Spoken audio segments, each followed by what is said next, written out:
मैं शेख साहब फिर दोबारा आपकी तरफ आती हूँ, मैं नवीद साहब की तरफ जाती हूँ क्योंकि क्रॉस टॉक हो रही है। सर वो तनकीद शेख साहब उनका एक पॉइंट है वो ये है कि अगर पुलिस पहुंची तो फिर ये किसको जस्टिफाई, तो मैं नहीं चाहती शेख साहब इससे मजीद हम एक्सेप्ट कर लिए ना।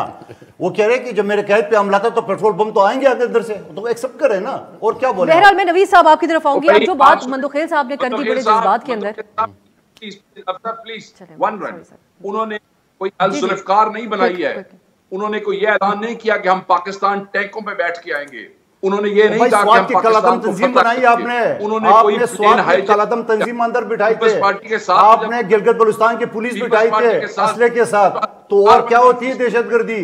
पेट्रोल बम आपने अंदर से गिराया, आप मनक झूठ बोल, आप बोले आप मुतालबा करें ना जुडिशल कमीशन का, पता चल जाए ना कि आप अंदर से क्या हो। हमें तो पहले ही पता था आप किसके एजेंडे पे काम कर रहे हो, और ये बाजी आपकी नहीं है कि आप शेख साहब दोबारा मैं चाहती हूं क्रॉस टॉक जाऊं शेख साहब, चलिए इसके ऊपर आप दोबारा बात कीजिएगा। आपके वजीर दाखिला हुआ मौजूद है मसला घाट के साथ। मैं मंदोखेल साहब प्लीज आप क्रॉस टॉक देखिए, एक बात उनका पॉइंट जरूर है। शेख साहब ये कहते हुए आप पीपल्स पार्टी वालों का हक नहीं बनता ऐसी बातें करने का। वो कह रहे हैं जी अल-जुल्फ़कार तो नहीं थी, पेट्रोल बम ही तो थे, लेकिन शेख साहब इस पे अब क्या कहा जाए, बड़ी अजीब बात आप कर रहे हैं, सॉरी हमसे, क्योंकि पेट्रोल बम से भी तो